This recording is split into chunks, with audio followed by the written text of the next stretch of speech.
Now it is my pleasure to present Banah Ghadbian, who will deliver the valedictorian address to the class of 2015.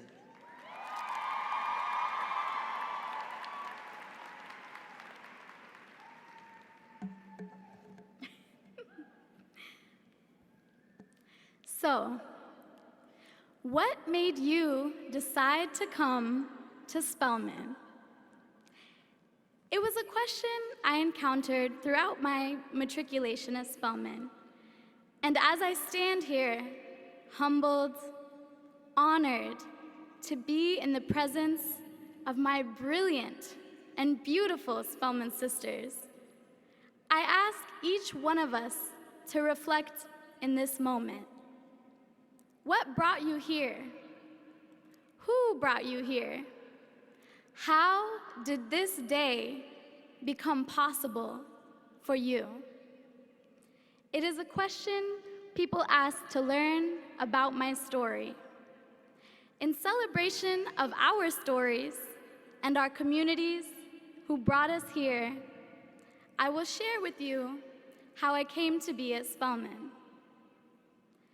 I am a product of displacement from my homeland. I come from Syria, a country known today for having the largest refugee crisis in the world, ISIS militants, and the extreme violence of a civil war. My family's story is rooted in the long-standing resistance of Syrian people against structural violence. Despite media frenzy about the threats of ISIS, many do not know that the roots of the conflict in Syria date far before the present day. My family was displaced for speaking out against a government that has outlawed freedom of speech since 1963. The power of words and the power of education means a lot to our communities because we are systematically punished by the government for speaking out through imprisonment, torture, and death. My mother's family has revolutionary roots, migrating from Algeria to Syria after leading resistance against French colonialism. She had to leave Syria because her family feared that speaking out would harm her and her siblings. My father was forced to leave for speaking words that were not supposed to be said. My family ended up settling in the US South, in Arkansas, a state known for its mixture of Southern hospitality and hostility toward people of color. Right before I came to Spelman, an uprising in Syria broke out. And for the first time since my family had left, the thought of liberation in our home country became possible. Protesters were flooding the streets, demanding freedom and justice. They were met with live bullets from government forces. The summer before I came to Spelman, I decided to make a YouTube video in solidarity with the protesters of Syria, and I uploaded it to YouTube from my living room in Arkansas. My brave mother decided to reach across the diaspora and raise money for Syrian refugees on the Turkish border. She and I traveled there together and joined other women activists gathering underwear and socks for refugee children. I met Syrian refugees and activists who witnessed unspeakable violence. We began to notice suspicious people following us and recording our conversations.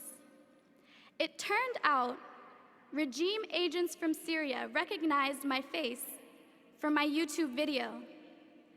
My uncle became friends with the group of smugglers on the border of Syria, near the refugee camps. One night, we were chatting casually with his smuggler friends, and he took me aside and told me they had commands to kidnap my mother and I.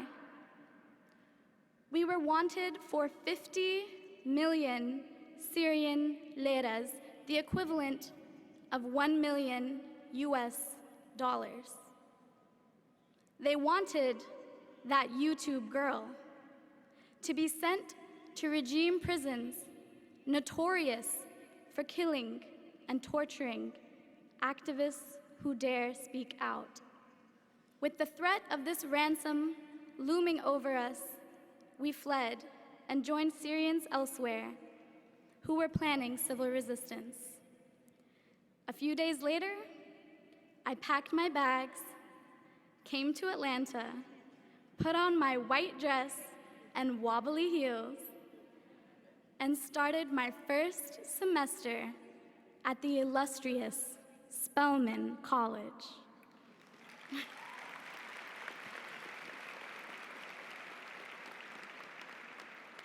I came to Spelman with an acute awareness of the power of words to start revolutions. I came to Spelman happy to be alive. I came searching for the tools I needed to change the world. I loved its commitment to positive social change and its focus on empowering women of color, women of African descent, to make a difference. I knew a place made for women of the African diaspora could understand the intersections of race, class, gender, and the need for an education that reflects those complexities. The first thing I noticed about Spelman was the comprehensive level of support at our institution. I am grateful for the women who cleaned our residence halls, for the people taking out the trash and tending to the grounds, surrounding us with lush and green things, and the people cooking our food despite our complaints. I am grateful for Spelman's public safety officers diligently caring for our security and watching out just in case any suspicious-looking government agents came looking for me. The administrative staff, the people in every nook and cranny facilitating daily life at Spelman. Most of all, I am grateful for my professors who cultivated my love for learning.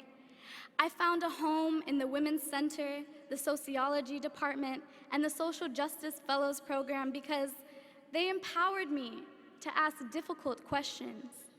My mentors encouraged me to dream big. Thank you, Beverly Guy Sheftal, Mbahati Kaumba, Cynthia Neal Spence, Mona Phillips, Opal Moore, Pushpa Parek, Dana Pride Jones, Holly Smith, Alexandria Barabin, just to name a few. I couldn't have done it without you. I found an amazingly supportive group of friends, and we nurtured each other through difficult things. My best friend, Mamasa, a Gambian American, who would pound spices in the background of our hours-long phone conversations about our lives as immigrants' daughters. My best friend Brianna, who survived homelessness and threats to her health, all while founding and leading her own nonprofit working to eradicate poverty and sexual violence in Ghana. My best friend, Amani, who facilitates healing circles for women of color and amazes me each day with her brilliant and beautiful poetry and wisdom. And my best friend, Asha, who entered with our class, but graduated last year. She's with us in spirit. I relish in the rich diversity of Spelman women, the different cultural backgrounds, religions, sexualities, languages, code switching we have mastered. I feel that an individual's accomplishments are a reflection of the community which has nurtured her. Whether it was Ms. Connie making me honey and lemon water when she noticed I lost my voice, a public safety officer going out of his way to make sure I made it home safe, My Tony Cade Bombera scholar, writer, activist, collective sisters helping me write this speech.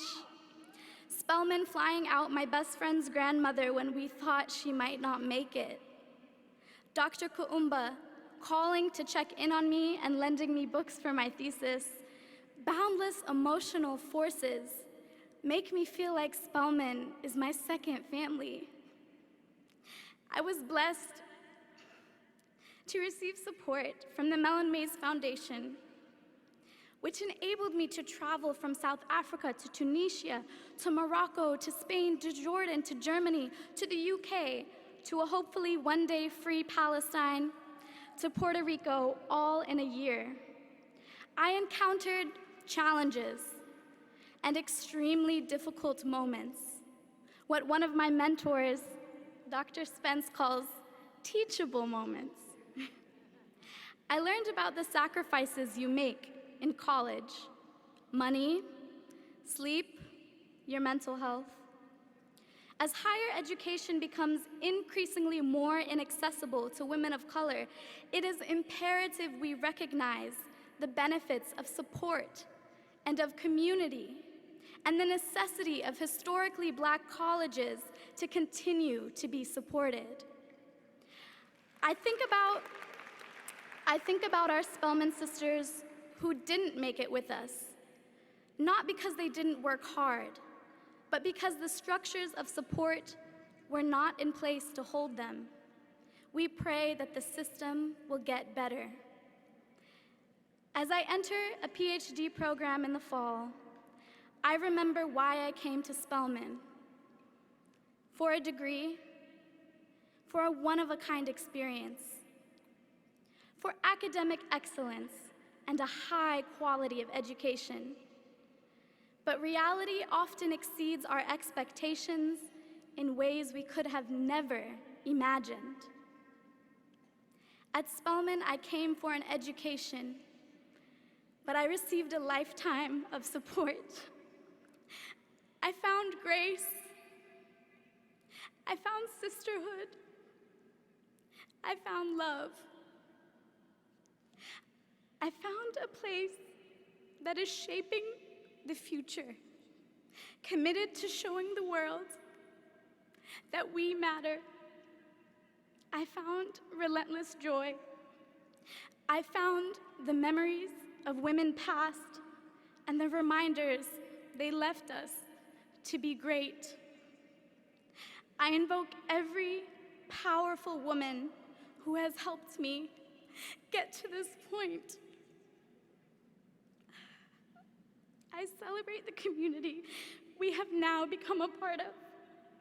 And as we celebrate, I remember the famous June Jordan quote: "We are the ones we have been waiting for. We are the class who is changing the world, who have accomplished phenomenal things. And for that, I am eternally grateful for everyone who has made this journey possible. Today, I invoke the spirits of everyone who has come before us, everyone who has sacrificed so that we could be here today, everyone whose labors of love enabled us to succeed." Thank you.